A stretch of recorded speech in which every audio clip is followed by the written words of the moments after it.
आज हम NMMS परीक्षा 2022 का विज्ञान का क्वेश्चन लेने जा रहे हैं। कल हमने 2023 का विज्ञान के क्वेश्चन लिए थे। जहाँ पर भी आपको कोई डाउट हो आप तुरंत उसके बारे में मुझसे पूछना ताकि उसका समाधान किया जा सके। तो आपका जो पहला क्वेश्चन है 91, वो क्या कहता है, कौन सी धातु नरम होती है और जिसे हम चाकू से भी काट सकते हैं। बहुत सारी धातुएं होती है, आपको पता है, तांबा है, लोहा है, सोना है, लेकिन एक धातु ऐसी भी होती है जो बहुत ही ज्यादा नरम है और आप उसको चाकू से भी काट सकते हो। तो इसका जो सही उत्तर आएगा वो आपका सोडियम। सोना भी मजबूत होता है, तांबा भी मजबूत होता है और कैल्शियम भी तुलनात्मक रूप से मजबूत धातु होती है, लेकिन जो सोडियम होता है रबड़ की जैसा होता है। अगर आपको सोडियम दिखाया जाए तो जैसा आपका सफेद रंग का रबड़ होता है तो उसको में काम आता है, तो ये धातु भी वैसी ही होती है। जैसे रबड़ को आप काट सकते हैं ब्लेड की सहायता से, चाकू की सहायता से, उसी प्रकार से सोडियम को भी हम काट सकते हैं। तो सोडियम एक सफेद रंग की धातु होती है। अगला क्वेश्चन है CO2, कार्बन डाइऑक्साइड का इस्तेमाल आप आग बुझाने के लिए कर सकते हैं। ये सबसे बढ़िया अग्निशामक होता है, ठीक है। जो आग बुझाने में इस्तेमाल हो उसको आप अग्निशामक कहते हैं। तो CO2 का कौन सा गुण धर्म इसे अग्निशामक यंत्र में उपयोग करने के लिए उपयुक्त बनाता है। आपने लाल रंग के सिलेंडर देखे होंगे जो दीवारों पर टंगे हुए होते हैं, तो जब उनको दबाया जाता है तो उसमें से कार्बन डाइऑक्साइड गैस निकलती है। तो कार्बन डाइऑक्साइड गैस जो होती है वो जलाने में सहायक नहीं होती। तो इन्होंने क्या बताया, ये ऑक्सीजन से हल्की होती है, हल्की हुई तो ऊपर चली जाएगी, फिर वो आग पर हो जाएगी। यह ईंधन के तापमान को बढ़ा देती है, यह ऑक्सीजन से भारी है, सिलेंडर से निकलने पर यह मात्रा में सिकुड़ती है। आपको क्या लगता है, इसका सी उत्तर आएगा, यह ऑक्सीजन से भारी है। भारी होगी कि आग के आसपास रहेगी, ऑक्सीजन को लकड़ी के पास, जलती लकड़ी के पास पहुंचने नहीं देगी, जिसके कारण से आपकी आग नहीं चलेगी। तो कार्बन डाइऑक्साइड होती है वो भारी होने के कारण क्या करती है, वो आग को कंबल की तरह लपेट लेती है, जिससे उसको ऑक्सीजन की सप्लाई नहीं हो पाती और आपका आग होती है बुझ जाती है। अगला क्वेश्चन है, जबकि साइंस के नहीं है, उससे अगर हम चलते हैं 94 क्वेश्चन, निम्नलिखित में से कौन सा बहुलक का उदाहरण नहीं है। अब बहुलक क्या होता है, बहुलक का मतलब होता है पॉलीमर। बहुलक का मतलब पॉलीमर। आपने माला देखी, माला किसकी बनी हुई होती है। माला को जब एक धागे के अंदर मोतियों को पिरो दिया जाता है तो एक माला तैयार होता है। तो पॉलीमर भी एक प्रकार की माला है और उसके जो छोटे छोटे जो मोती होते हैं उसको आप मोनोमर के नाम से जानते हैं। तो मोनोमर को जोड़ने से पॉलीमर का निर्माण होता है, बहुलक का निर्माण होता है। तो हमारे पास नाइलॉन या सेलुलोज या हम बात करें पॉलिएस्टर, प्लास्टिक, ये सब क्या पॉलीमर है, बहुलक है। इनमें छोटी छोटी इकाइयों को एक दूसरे से जोड़ा गया है। प्रश्न क्या है कि इनमें से कौन सा बहुलक का उदाहरण नहीं है। सेलुलोज भी बहुलक है, ये ग्लूकोज को जोड़ने से बनता है। नाइलॉन भी एक बहुलक होता है, इसके हमारे क्या होते हैं, इसके हमारे टेंट के तंबू बनाने में, रस्से बनाने में, ठीक है, जुराबे बनाने में, आप जो ब्रश करते हैं उसके जो अपने क्रिस्टल्स होते हैं वो भी किसके बनते हैं, वो भी नाइलॉन के बने होते हैं। स्टार्च भी एक पॉलीमर है, ये भी ग्लूकोज को जोड़ने से बनता है। लेकिन ग्लूकोज क्या है, ग्लूकोज एक मोनोमर है, एक ही इकाई है। ग्लूकोज को जोड़ोगे तब पॉलीमर बनेगा ना, तब बहुलक बनेगा। तो ग्लूकोज पॉलीमर या बहुलक नहीं है, ग्लूकोज मात्र मोनोमर है, अर्थात एक इकाई। उसका जो सही उत्तर आएगा वो आपका ग्लूकोज है। ये बहुलक का उदाहरण आपका नहीं है। उसके बाद हमारा जो कान होता है, 95वां प्रश्न है कि हमारा जो कान होता है उसकी श्रव्य की आवृत्ति कितनी होती है, मतलब हम कौन सी ध्वनि को सुन सकते हैं, कितनी आवृत्ति से लेकर कितनी आवृत्ति तक की ध्वनि को सुना जा सकता है। तो 20 हर्ट्ज से 20 हर्ट्ज तक की ध्वनि को हम श्रव्य ध्वनि कहते हैं। ठीक है, इसको हम हाँ सी ऑप्शन आएगा, 20 हर्ट्ज से 20,000 हर्ट्ज तक की आवृत्ति हमारे कान से सुन सकते हैं। अगला प्रश्न देखिए, इन्होंने जंग का रासायनिक सूत्र पूछा। कल हमने बात की थी कि जंग लगने के लिए लोहे को जंग कब लगता है, जब ऑक्सीजन हो, ऑक्सीजन और वायु को, ऑक्सीजन और नमी। ठीक है, अब आज इन्होंने पूछा कि मान लो जंग लग गया, तो जो जंग लग गया उसका सूत्र क्या होगा। अब उसका जो इन्होंने 4 प्रकार के सूत्र दिए, Fe3O4, FeO, Fe2O3, Fe3O3। इसमें क्या होगा, जो आपका सूत्र है वो Fe2O3 होगा, सी ऑप्शन होगा Fe2O3, Fe कम O ज्यादा। याद करने का तरीका क्या है, Fe कम O ज्यादा। आप देख लीजिए Fe तो 2 ही है, तो O कितने 3, Fe कम O ज्यादा, ताकि आप इसमें ना कंफ्यूज जाओ कि इसमें तो Fe ज्यादा है, इसमें Fe और O बराबर है। ठीक है, तो Fe कम O ज्यादा, और साथ में जो सही सूत्र होता है बेटा वो ये होता है Fe2O3, साथ में आप इसके लिखोगे XH2O, X जल के अणु की इसके साथ लगने की जरूरत है, ये सही सूत्र होता है Fe2O3 हिंदी डॉट XH2O, ये उनका सूत्र होता है। और आप बताइए, लोहे को जंग लगना एक भौतिक प्रक्रम है कि रासायनिक प्रक्रम है? रासायनिक प्रक्रम। क्यों रासायनिक प्रक्रम क्यों है? क्योंकि एक नए पदार्थ का यदि निर्माण हो तो उसको अपन रासायनिक प्रक्रम कहते हैं। तो लोहा और जंग दोनों अलग अलग चीजें हैं, तो यहाँ पर नए पदार्थ का निर्माण हुआ, इसलिए लोहे को जंग लगना एक रासायनिक प्रक्रम कहलाएगा। चलिए अगला प्रश्न है, तड़ित तूफान के समय, तड़ित का मतलब बिजली का कड़कना, तो बिजली का जब कड़कती है तो आपको कौन सी चीज इसमें से नहीं करनी चाहिए या करनी चाहिए? ऑप्शन दे रखा है, छाता लेकर चलना चाहिए, नहीं। क्यों? क्योंकि छाते की जो डंडी होती है वो धातु की होती है, जब बिजली गिरेगी तो वो धातु की डंडी के माध्यम से आपके शरीर में आ जाएगी, आपको नुकसान हो जाएगी। तो एक तो चीज नहीं है। खुले स्थान पर खड़े हो जाना चाहिए, फिर आपका कोई बचाव नहीं कर सकता, तो आपको खुले स्थान पर नहीं खड़ा होना चाहिए। उसके बाद ये कहते हैं ऊंचे स्थान पर चले जाना चाहिए, वो भी खतरनाक है अगर आप ऊंचे स्थान पर जाओगे तो। किसी कार अथवा बस में खिड़की दरवाजे बंद करके बैठना चाहिए, ये बिल्कुल मतलब आपने हिलना डुलना नहीं है, आप जहाँ हो वहीं हो। ठीक है, अगर आप कहीं किसी सुरक्षित स्थान के अंदर हो तो बिजली आपको कम से कम नुकसान पहुंचाएगी, तो इसलिए इसका सही उत्तर आएगा किसी कार अथवा बस में खिड़की दरवाजे बंद करके बैठना चाहिए। तो इसका बात नहीं कर देते हैं। अगला क्वेश्चन है ओजोन परत। ओजोन का सूत्र होता है O3, ऑक्सीजन का O2, ओजोन का O3। तो ओजोन परत हमें कौन सी हानिकारक विकिरणों से बचाती है? बहुत सारी विकिरणें हैं जो सुबह से आ रही हैं, उनमें से जो पराबैंगनी किरणें हैं जिसको हम यूवी अल्ट्रावायलेट किरणें या पराबैंगनी किरणें कहते हैं, उनसे हमें ओजोन परत बचाती है। अगर ये अल्ट्रावायलेट किरणें या इसका हिंदी में नाम पराबैंगनी किरणें धरती पर पहुंच जाए तो ये हमारे अंदर कैंसर जैसा भयानक रोग उत्पन्न कर सकते हैं। ठीक है, इसलिए ओजोन परत का काम पराबैंगनी किरणों को अवशोषित कर लेना ताकि वो धरती पर न पहुंचे।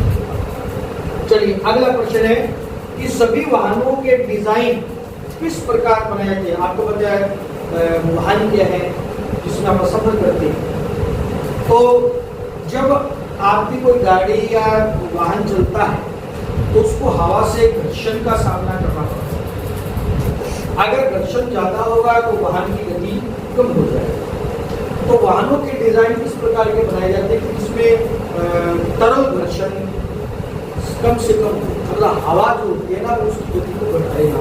तो उन्होंने क्या ऑप्शन रखा है कि वाहनों के डिजाइन किस प्रकार के बनाए जाते हैं कि द्रव घर्षण बढ़ जाए, द्रव घर्षण कम हो जाए, इसमें द्रव घर्षण नहीं बदलता।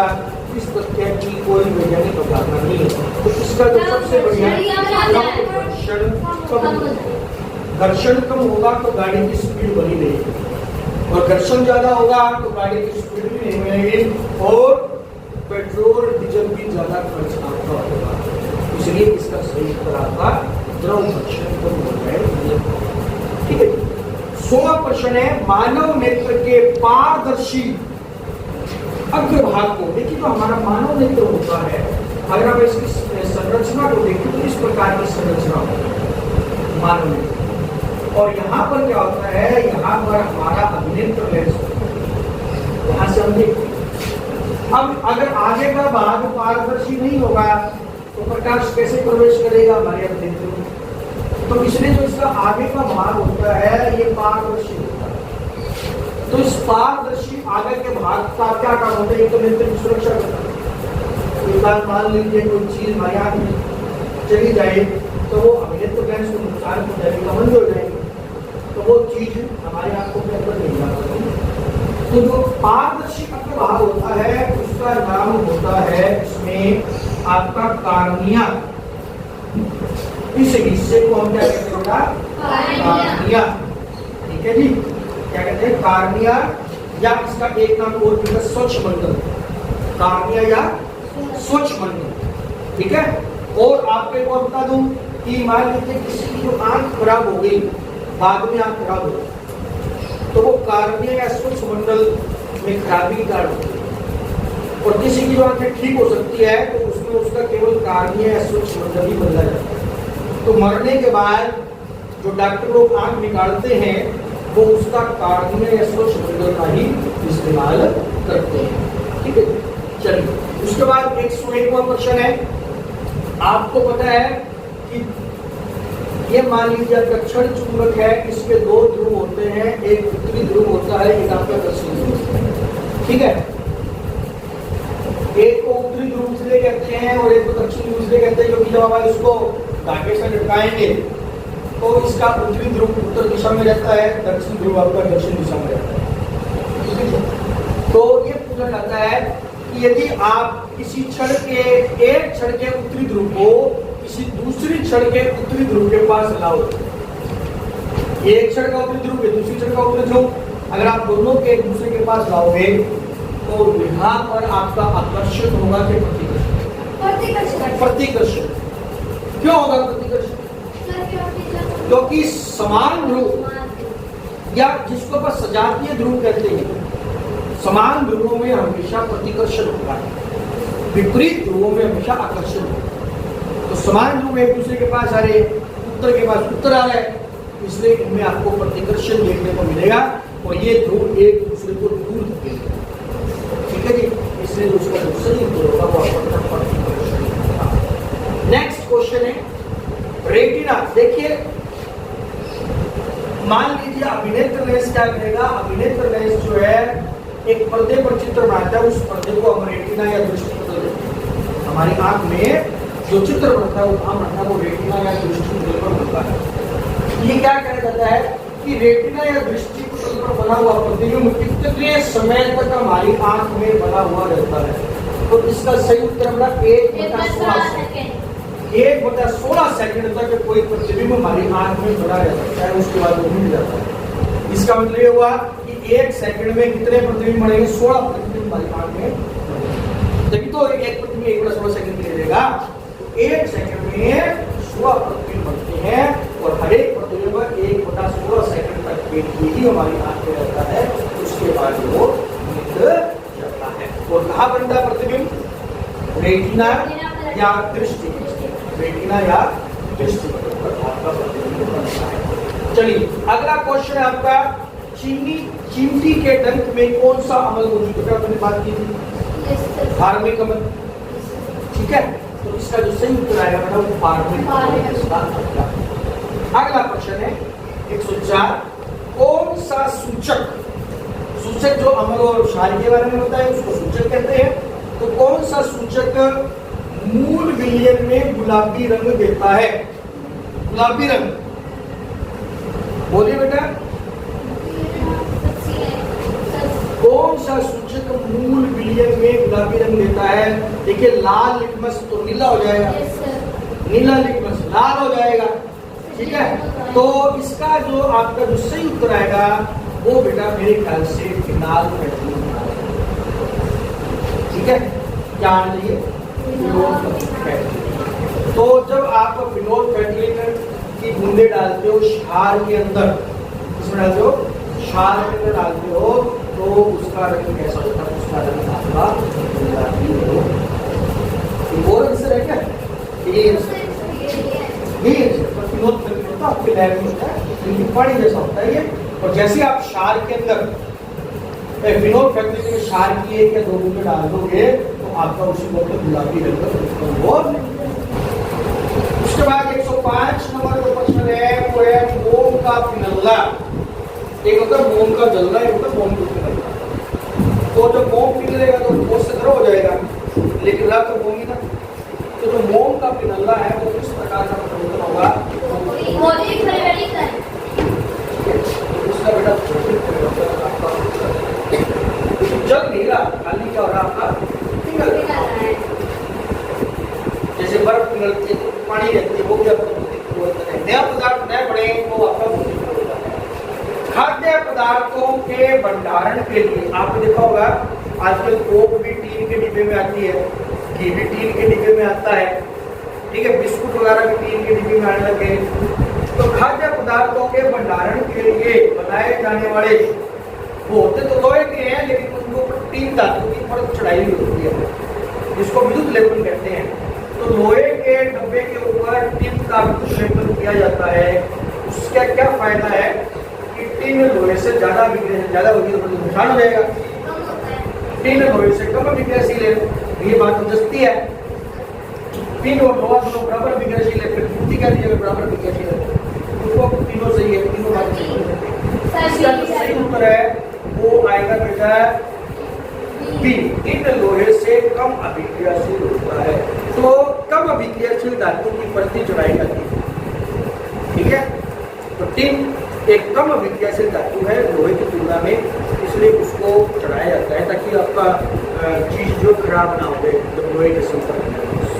फिर लोहे की जरूरत क्या होगी, इसलिए टिन की बना लेते हैं क्योंकि लोहा मजबूत होता है, टिन इतना मजबूत नहीं होता। दूसरा, लोहा दुनिया में ज्यादा मात्रा में उपलब्ध है, टिन इतना ज्यादा उपलब्ध नहीं, ठीक है। 107 प्रश्न है प्राकृतिक गैस। प्राकृतिक गैस का मुख्य या प्राथमिक घटक कौन सा? देखो प्राकृतिक गैस जलती है तो जलने के लिए कौन सी गैस जरूरत है? इसका बेटा सही उत्तर आएगा मीथेन। तो प्राकृतिक गैस का जो प्राथमिक घटक होता है वो आपका मीथेन। और प्राकृतिक गैस कोयले और पेट्रोलियम के साथ मिलती है। जब आप धरती में से पेट्रोलियम निकालते हो तो पेट्रोलियम की जो ऊपर वाली जो परत होती है वो प्राकृतिक गैस होती है। अगला क्वेश्चन है कौन सी गैस ग्लोबल वार्मिंग, जिससे धरती का तापमान बढ़ रहा है, विश्व उष्णन हो रहा है, तो कौन सी गैस जो है ग्लोबल वार्मिंग का कारण बनती है? देखिए वैसे तो ऑक्सीजन को छोड़ दिया जाए और कार्बन मोनोऑक्साइड को छोड़ दिया जाए तो carbon sulphur dioxide, carbon dioxide दोनों ही ग्लोबल वार्मिंग का कारण है। लेकिन आपको पता है आप कोई भी चीज जलाते हैं तो कौन सी गैस निकलती है? Carbon dioxide. तो दुनिया में सबसे ज्यादा मात्रा कौन सी गैस की है? तो कार्बन डाइऑक्साइड इसका उत्तर आएगा कि ग्लोबल वार्मिंग के लिए कार्बन डाइऑक्साइड गैस, इसे तो कहते हैं पेड़ पौधे लगाओ, पेड़ पौधे लगाओगे तो क्या होगा? पेड़ पौधे कार्बन डाइऑक्साइड का अवशोषण करेंगे, कार्बन डाइऑक्साइड कम हो जाएगी तो ग्लोबल वार्मिंग कम होगी, ग्लोबल वार्मिंग कम होगी तो धरती का तापमान कम होगा, धरती ठंडी रहनी शुरू। कैलोरीफिक, अभी कैलोरीफिक क्या होता है, इसको हम कहते हैं उष्मीयमान। कैलोरीफिक शब्द का मतलब क्या है, उष्मीयमान। अब उष्मीयमान क्या होता है, मान लीजिए आपके पास कोई ईंधन है और उस ईंधन का यदि आप 1 किलोग्राम जलाओ तो प्रति किलोग्राम ईंधन को जलाने से कितने किलो जूल ऊष्मा उत्पन्न हुई, वो उसका उष्मीयमान है। प्रति किलोग्राम ईंधन को जलाने से कितने किलो जूल ऊष्मा निकलती है, वह उस ईंधन का उष्मीयमान है। तो किलो जूल प्रति किलोग्राम, किलो जूल प्रति किलोग्राम, इसका सही बड़ा सी। KG oblique KJ oblique KG, तो किलो जूल प्रति किलोग्राम इसका बेटा अर्थ होता है। उसके बाद ये कहता है कि नील आर्मस्ट्रॉन्ग ने चंद्रमा पर पहला कदम कब रखा। तो नील आर्मस्ट्रॉन्ग ने जो पहला कदम था वो आपका 20 जुलाई 1969, कंफर्म कर लेना बेटा, ठीक है, कंफर्म कर लेना। इसका 20 जुलाई 1969 इसका उत्तर है। हाँ, रखा आपका 1969 में, कंफर्म होना चाहिए आपका 20 जुलाई को। चलिए अगला क्वेश्चन है कि जब एक पटाखा प्रज्वलित किया जाता है, मतलब उसको जब जलाते हैं पटाखे को, तो अचानक एक तीव्र प्रतिक्रिया होती है, विस्फोट होता है, ध्वनि उत्पन्न होती है, ऊष्मा उत्पन्न होती है, ठीक है। तो ये क्या जाता है कि इस प्रक्रिया में ऊष्मा, प्रकाश, ध्वनि और बड़ी मात्रा में गैस उत्पन्न हो, ऐसी प्रक्रिया क्या कहलाती है, विस्फोट। इसको बेटा विस्फोट।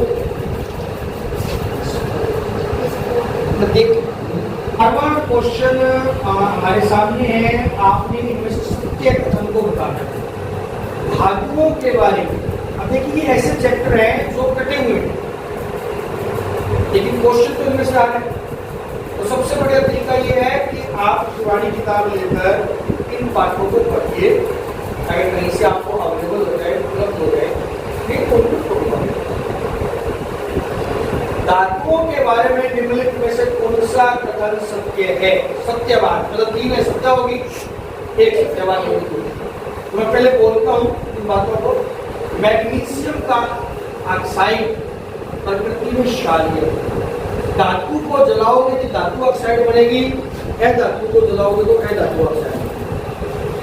अधात्विक ऑक्साइड अम्लीय प्रकृति के होते हैं। कैसे पता चला? अधातु में भी ए आया, ऑक्साइड में भी ए आया और अम्लीय में भी ए आया, तो तीनों ए मिल गए। अधात्विक ऑक्साइड अम्लीय प्रकृति के होते हैं। तो धात्विक कौन सी प्रकृति के? क्षारीय। धात्विक ऑक्साइड आपके क्षारीय। तो ये कहते हैं मैग्नीशियम धातु है, तो धातु को जलाओगे तो धात्विक ऑक्साइड बनेगा। तो मैग्नीशियम ऑक्साइड प्रकृति में क्षारीय है, बिल्कुल ठीक बात है।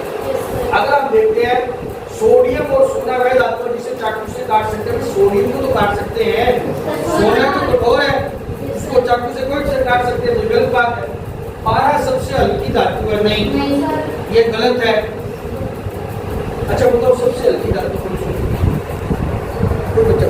सबसे हल्की, अब ये तो पीछे नहीं मिला, क्या मिलेगा? किताबें में हो सकता है। तो लिथियम सबसे हल्की धातु होती है।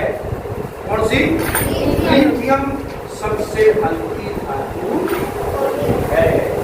और दुनिया का सबसे हल्का तत्व कौन सा है? सबसे हल्की धातु तो लिथियम। सबसे हल्का तत्व बताओ। हाइड्रोजन। आपने देखा होगा जब गुब्बारे में हाइड्रोजन गैस भरती है तो वो गुब्बारा जैसे आप छोड़ोगे वो ऊपर चलेगा। ऊपर कौन सी गैस जाएगी? हल्की होगी, जो वायु से हल्की है वो ऊपर जाएगी, जो वायु से भारी है वो तो नीचे नहीं जाती। अम्मू से हवा करो गुब्बारे में, वो तो ऊपर नहीं जाता, क्योंकि आपको उसमें क्या हो रहा है? Carbon dioxide. तो कार्बन डाइऑक्साइड अंदर की बात की ऑक्सीजन से भारी होती है तो वो अपने नीचे होती है।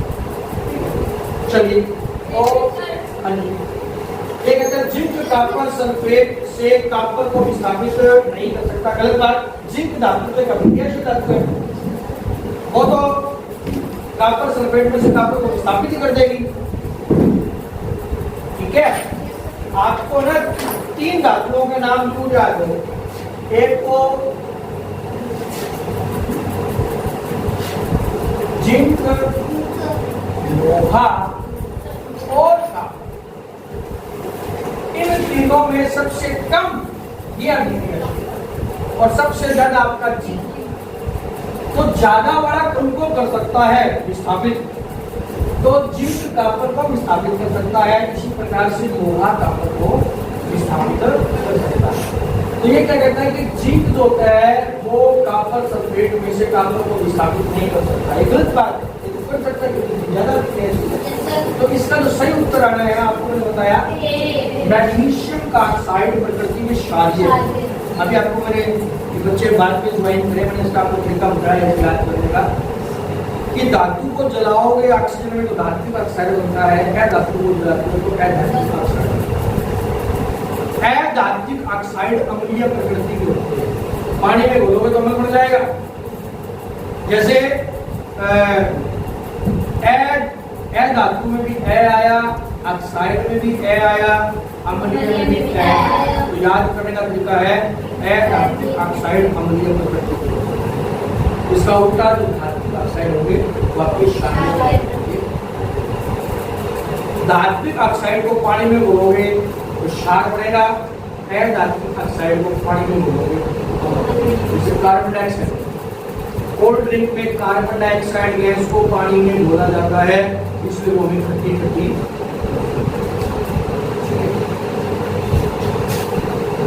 ब्रेल पद्धति में कितने बिंदु की पैटर्न होती है? 63। कितना है? 63। ब्रेल पद्धति के अंदर अंगों की लिपि है। अंगों की लिपि में क्या होता है? अंगों की लिपि के अंदर जो है ना बिंदुओं को जोड़कर बिंदु होते हैं, जैसे बिंदुओं और वो बिंदु भी पूरे हुए होते हैं, तो बिंदुओं को जोड़कर अक्षरों का ज्ञान करवाया जाता है। तो टोटल 63 बिंदु होते हैं। ठीक है, और अन्य व्यक्ति ने इस लिपि का खोज की थी, तो उसका नाम था लुईस ब्रेल, इसलिए उसका नाम हमने ब्रेल पद्धति कहा जाता है। चलिए 114वां आपका मैथ का क्वेश्चन है, उसके बाद 115वें क्वेश्चन की तरफ चलते हैं। मृत वनस्पति के धीरे धीरे कोयले में परिवर्तन होने की प्रक्रिया कहलाती है। इसका बेटा सी उत्तर आपका जी। उसके बाद अगर हम चले तो 117वां क्वेश्चन 116वां आपका मैथ का हो गया। वनों की कटाई, जिसको वनोन्मूलन कहते हैं, तो वनों की कटाई के कारण वातावरण में निम्नलिखित में से कौन सा परिवर्तन संभव है? मतलब वनों की कटाई से ये तो हो सकता है जी, लेकिन वनों की कटाई से ये नहीं हो सकता। जो नहीं हो सकता वो हमने याद करना है। तो मेरे बच्चे ना जल्दी जल्दी में करो। वनों की कटाई से तापमान बढ़ेगा, वनों की कटाई से मिट्टी की जल धारण क्षमता में वृद्धि होगी क्या? घटेगी, क्योंकि जो वन होते हैं वो जल को पकड़ कर रखते हैं, उसको नीचे नहीं जाने देते, घटकों जल को ऊपर खींचते हैं। तो ये परिवर्तन आपका संभव नहीं होगा। बाकी बाढ़ की संभावना बढ़ जाएगी क्योंकि पानी रुकेगा नहीं और उपजाऊ मिट्टी स्थलीकरण हो जाएगा। तो ये चीज आपकी नहीं होती वनों की कटाई के कारण, मतलब मिट्टी के जल धारण क्षमता में वृद्धि नहीं होती। उसके बाद 119वां प्रश्न ये कहता है कि मैं कोशिका क्या होता है? हमारे शरीर की जीवित इकाई को हम कोशिका कहते हैं। अब तो आपके शरीर में ये है नहीं, पाक कोशिका जीवित होने की इकाई, इसके लिए आपका होता है। तो कोशिका क्या होती है? हमारे शरीर का, जैसे एक भवन के निर्माण के लिए ईंटों की आवश्यकता होती है, ईंटों को जोड़कर भवन बनता है, उसी प्रकार से हमारा शरीर होता है कोशिकाओं का बना होता है। ठीक है जी। और किसी भी कोशिका में 3 चीजें होना बड़ा जरूरी है: केंद्रक, कोशिका द्रव्य और कोशिका झिल्ली। इसके अलावा इसमें और भी छोटे छोटे क्रियात्मक इकाइयां होती हैं जिनको हम कोशिकांग कहते हैं। तो ये क्या पूछना चाहता है कि मैं कोशिका की गतिविधियों के नियंत्रण केंद्र के रूप में कार्य करता हूँ। मैं क्या केंद्र? जितने भी कार्य होंगे वो सारे के सारे कौन नियंत्रित करता है? केंद्रक। इसलिए उसका नाम केंद्रक है। ठीक है, तो केंद्रक का काम कोशिका के अंदर जितने भी कार्य होते हैं वो नियंत्रित करना। कल को पेपर में आ जाए कोशिका का बिजली घर किसे कहते हैं, तो बिजली घर की जो इकाई होती है उसका नाम है माइटोकॉन्ड्रिया। तो कोशिका का बिजली घर माइटोकॉन्ड्रिया होता है। कोशिका का रसोई घर जिसमें भोजन बनता है वो तो में होता है, ये उसको क्लोरोप्लास्ट कहते हैं। और क्लोरोफिल क्लोरोप्लास्ट के अंदर ही रहता है। और कोशिका की जो प्रोटीन फैक्ट्री है, जो प्रोटीन का निर्माण करती है, उसको अपन राइबोसोम कहते हैं। और कोशिका की जो पाचन थैली होती है, जो भोजन को पचाती है, उसको हम लाइसोसोम कहते हैं। ठीक है, तो हमें क्या क्या करनी है? देखिए, कोशिका के सभी कार्यों को नियंत्रित करता है केंद्रक। कोशिका का बिजली घर जिससे उसको ऊर्जा मिलती है माइटोकॉन्ड्रिया। कोशिका के अंदर पाचन का कार्य कौन करता है? लाइसोसोम। कोशिका की प्रोटीन फैक्ट्री राइबोसोम। और कोशिका का रसोई घर किचन हाउस ये क्लोरोप्लास्ट। क्लोरोफिल किसमें पाया जाता है? क्लोरोफिल क्लोरोप्लास्ट के अंदर आता है। ठीक है, तो ये आपके क्वेश्चन भी हुए। अब हम चलते हैं 121वें उसके बाद कौन से 120वां क्वेश्चन है। 120वां क्वेश्चन क्या है? पर्यावरण प्रदूषण को हम कैसे रोक सकते हैं? प्रदूषण कम करो भाई, जीवाश्म ईंधनों का कम इस्तेमाल करो। डीजल कारों के प्रयोग द्वारा, भाई डीजल कार तो ज्यादा प्रदूषण करती है। सबसे ज्यादा प्रदूषण ही पेट्रोल से ज्यादा डीजल करता है। लेकिन भारी वाहनों को तो यानी डीजल चाहिए, जैसे ट्रक है, बस है। वाहनों में सीएनजी कितना? बिल्कुल ठीक। सीएनजी एक गैसीय ईंधन है, धुआं भी कम उतरेगा और ऊपर होगा, और साथ में ये अपने जलने के पश्चात राख के हिसाब से नहीं होता। तो सीएनजी के प्रयोग के द्वारा तो आजकल जो आपकी गाड़ियां आती है उनमें पहले सीट बहुत ज्यादा लगी होती है, सीएनजी किट लगी हुई होती है। कई बच्चे क्या करते हैं, उनको सभी देखते ही उसी को निशान लगाते हैं, या ए और बी दोनों उसको निशान लगाते हैं, या कोई नहीं उसको निशान लगाते हैं। पर देखो उसको उत्तर आपका कोई भी हो सकता है। हाँ, आपकी जो आठवीं के पेपर आते हैं वो तो सिंपल ज्यादातर वही होते हैं, दोनों सभी कोई नहीं, इनमें कोई नहीं। लेकिन इसमें आपके नंबर काटने के लिए ही ऐसे क्वेश्चन पूछे जाते हैं, तो ध्यान देना। 121वां क्वेश्चन है कार्बन की खेती के बारे में।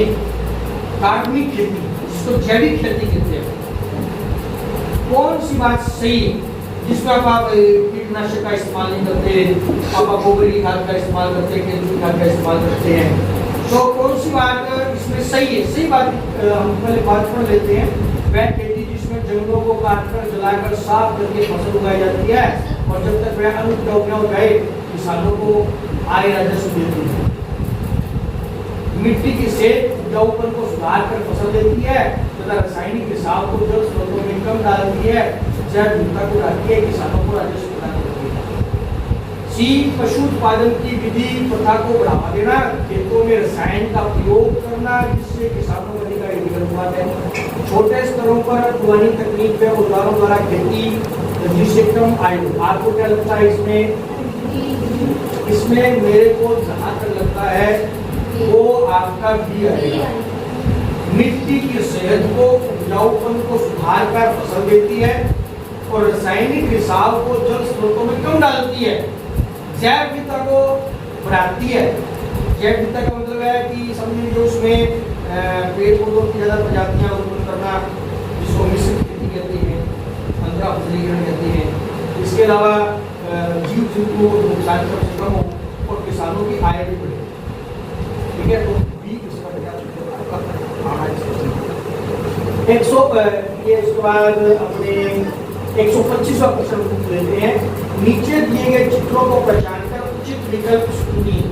ये क्या हो रहा है? ये विशेषण हो रहा है, वही आपका युग्मन बन रहा है, क्योंकि जब शुक्राणु अंडाणु मिलते हैं तो युग्मन का निर्माण होता है। तो इसका जो सही उत्तर आपका डी आएगा।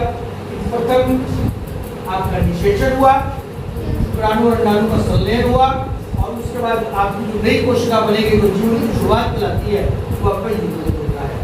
अगला, दिए गए सूक्ष्म जीव और उस समूह का नाम बताइए जिससे संबंधित है। अब ये ब्रेड फफूंदी है और ब्रेड फफूंदी का नाम होता है राइजोपस। ठीक है, तो ब्रेड फफूंदी राइजोपस और ये कवक है, कवक और फफूंदी की।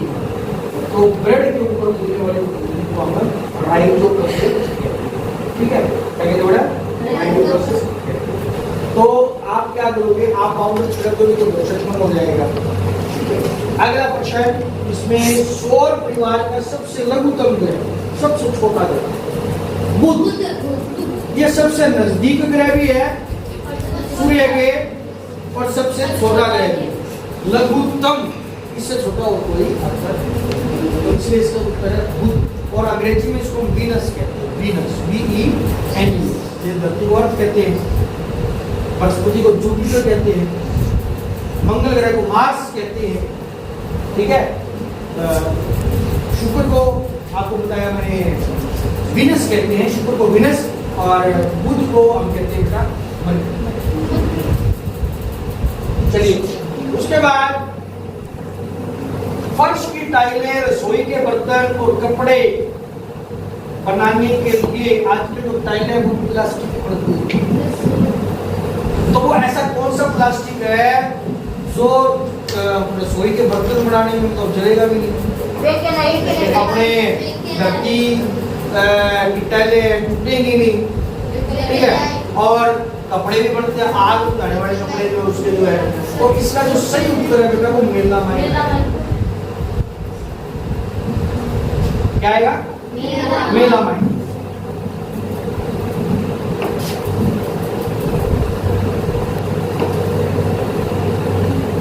इसके बाद 133वां प्रश्न हम करते हैं। दिया गया चित्र विकल्पों में किस सिद्धांत को उचित रूप से दर्शाया गया है? ए, इकाई क्षेत्रफल के वायु स्तंभ पर लगने वाला गुरुत्व बल वायुमंडलीय दाब के बराबर है। द्रव बर्तन की दीवारों पर दाब डालता है। द्रव बर्तन की दीवारों पर समान गहराई पर समान दाब डालता है। किसी बर्तन की कली पर पानी द्वारा लगाया जाने वाला दाब पानी के स्तंभ की ऊंचाई पर निर्भर करता है। अब इसका जो बड़ा सही उत्तर आना चाहिए वो है आपका द्रव बर्तन की दीवारों पर दाब दाब डलेगा तब क्या होगा? अगर आप ठोस लेकर रखते हो तो ठोस केवल तली पर दाब डालता है, लेकिन अगर आप बोतल में पानी लोगे तो न केवल तली के ऊपर दाब लगता है बल्कि जो साइड में दीवारें होती है उन पर भी दाब लगता है, तभी तो आपका पानी बाहर की तरफ निकलता है।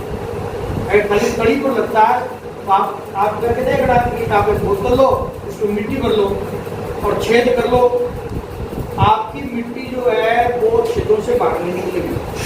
लेकिन पानी अगर आपने लिया हुआ होगा तो पानी आपका साइडों के छेदों से बाहर निकलेगा। क्यों? क्योंकि जो तरल होते हैं वो तली के साथ साथ बर्तन की दीवारों पर भी दाब लगता है। इसी कारण से तो आपकी जो पैर की जो ट्यूब जो खुली हुई रहती है क्योंकि आपने उसमें गैस भरी और वो गैस क्या कर रही है, वो गैस जो ट्यूब की दीवारों के ऊपर दाब डाल रही है, इसलिए वो आपकी खुली हुई रहती है। उसको ऊपर आपका क्या होगा?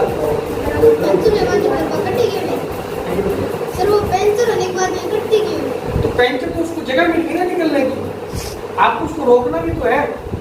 दाब तो तभी डलेगा जब आप उसको रोकोगे, अगर वो निकलने लगा तो दाब को लग जाएगा, अभी पानी निकलता रहेगा तो दाब को हो जाएगा। चलिए, उसके बाद जो अगला क्वेश्चन है, घर्षण से ऊष्मा उत्पन्न होती है, इस सिद्धांत का उपयोग किसलिए कहते हैं? माचिस को जलाते हैं।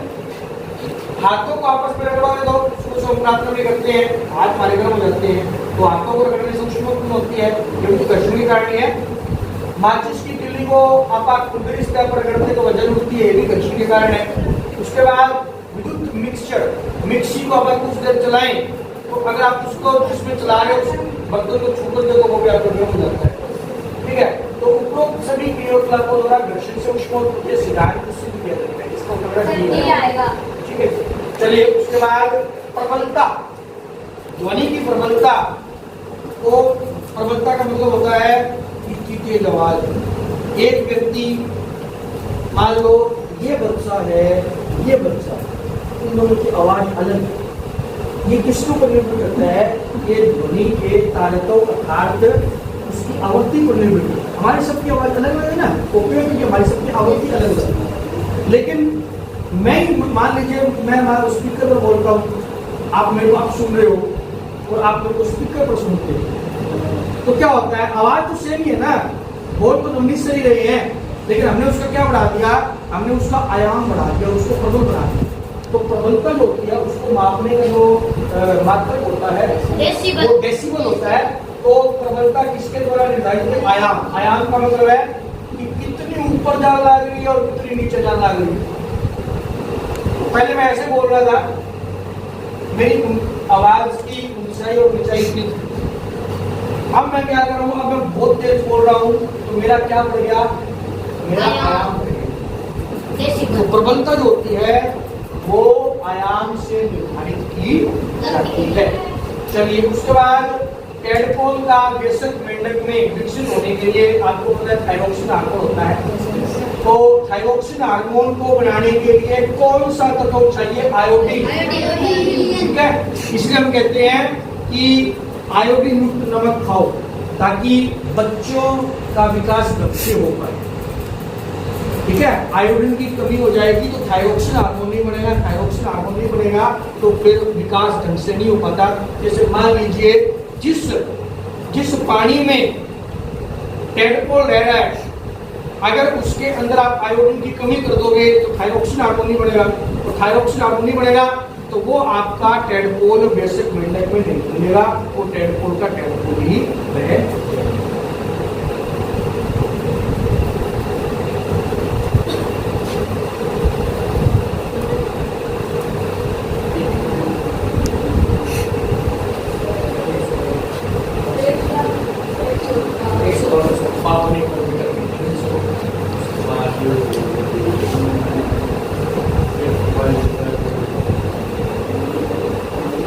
ये इन्होंने बता रहे थे कि इससे सही मिला सकता है।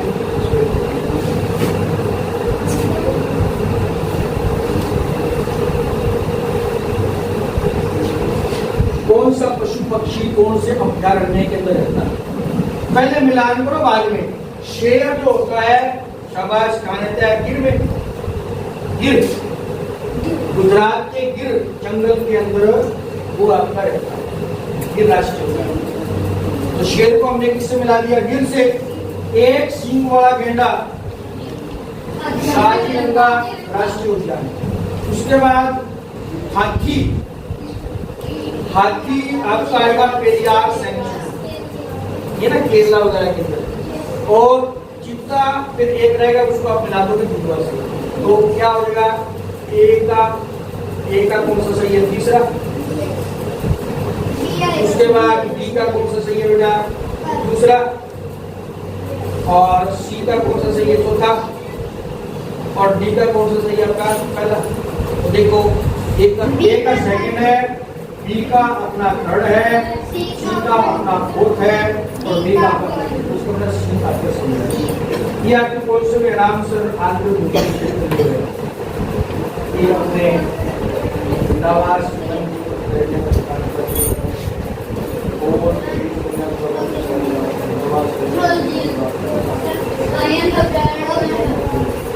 ये देख लें अपने सिलेबस में सकते हैं। इसका क्या है बेटा? इसका उसमें आपके सामाजिक ठीक है बेटा, ये आपकी तरीफ है ना।